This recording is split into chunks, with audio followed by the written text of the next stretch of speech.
You ever have that feeling like you're just screaming into the void, pouring your heart and soul into your content and crickets? Well, this one's for you.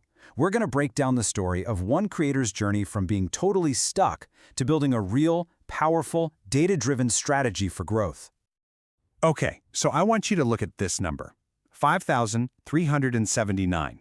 What do you think that is for a content creator? Views, maybe?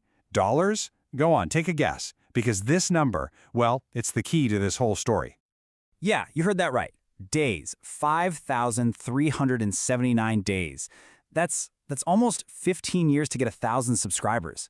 Now, that number isn't just shocking, right? It's a validation. If you've ever felt like your growth is moving at a snail's pace, this is for you. It's proof that the struggle is absolutely real, and you are definitely not alone in feeling that way. So, let's talk about this 5,000-day grind. Look, a journey this long is not a failure. Not at all. It's a massive learning experience. But let's be real, right? A grind like that, it takes a toll. It creates this huge mental challenge that leads to a feeling I bet a lot of you know all too well, even if you don't have a name for it.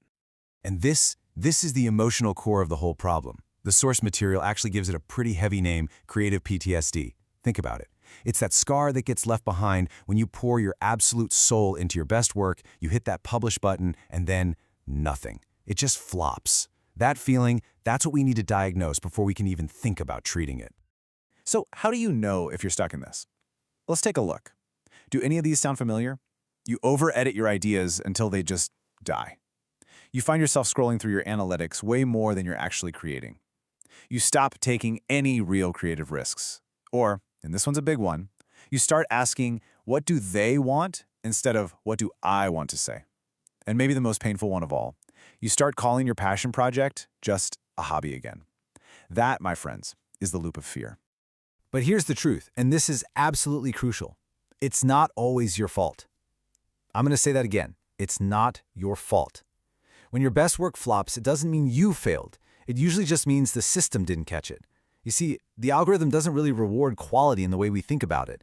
It rewards things like clickability and timing. And just understanding that right there is the first step to taking back control. Which of course brings us to the big question. If the grind is real and the system plays by its own rules, how in the world do you escape the loop?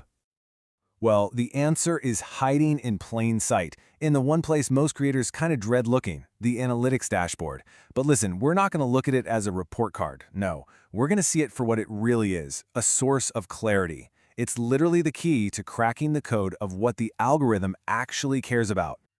All right, first up, we have click-through rate, or CTR. It's actually super simple. When YouTube shows your video to somebody, do they click on it? That's it. Your title and your thumbnail, they have one job, and this is it. It's the gateway. Because if there's no click, there's no watch. Simple as that. Okay, so they clicked. Great. What's next? That's average view duration, or AVD.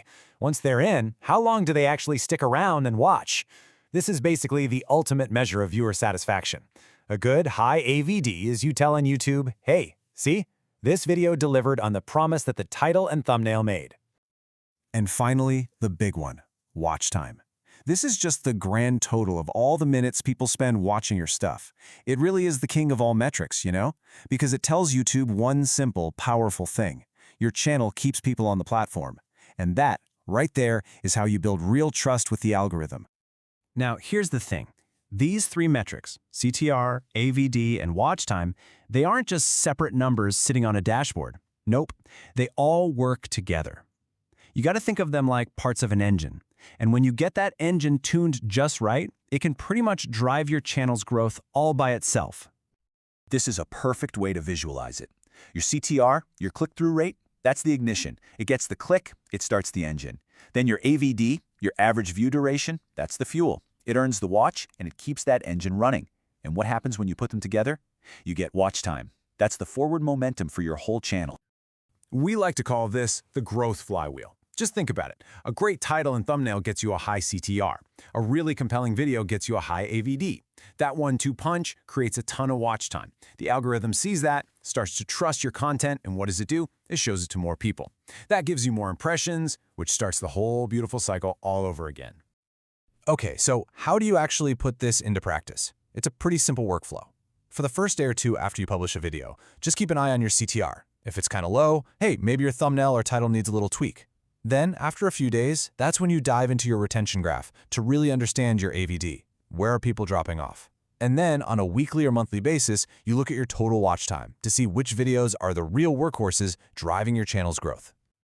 All right, so you want to improve that average view duration? Here are 3 super practical tips. 1. Start with a hook, not a hello. Get straight to the point, promise the solution right away.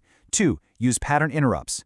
Change something on screen every 15 seconds or so. A zoom, a graphic, B-roll, whatever. Just keep the viewer's brain engaged. And 3. Cut the fluff. Be absolutely ruthless in your editing. If it doesn't serve the story, it's gotta go.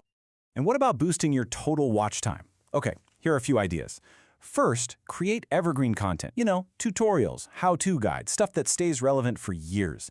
Second, use playlists. Guide your viewers on a journey, get them binge-watching like it's their favorite Netflix show. And hey, don't forget about live streams. Every single minute someone watches you live counts directly toward that crucial watch time goal. Okay, so we've talked a lot about data and strategy and metrics, but let's bring this all the way back to where we started, with the creator's mindset. Because honestly, analytics without any purpose, they're just empty numbers on a screen. If you remember one thing from all of this, let it be this. Data gives you clarity, not direction. Your passion, your curiosity, your unique voice, that's your direction. The analytics are just a tool, a compass, to help you understand what's connecting with people so you can double down on the stories that really matter, to you and to them. So, I'm going to leave you with this one question. After all this talk about strategy and metrics and algorithms, what's the story that you're not telling that you know you should be? The data can help you find an audience for it. Now it's your turn. Go tell it.